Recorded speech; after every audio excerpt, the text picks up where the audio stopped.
Владата ги прифатила измените во законот на последната седница и веднаш ги испратила на усвојување во Собранието на Република Македонија.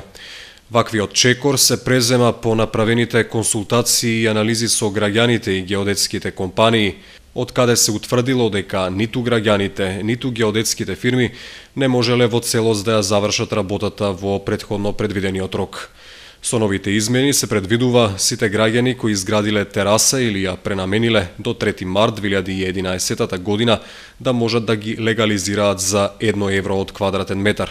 Со измените се допрецизира и постапката за легализација на подземната инфраструктура.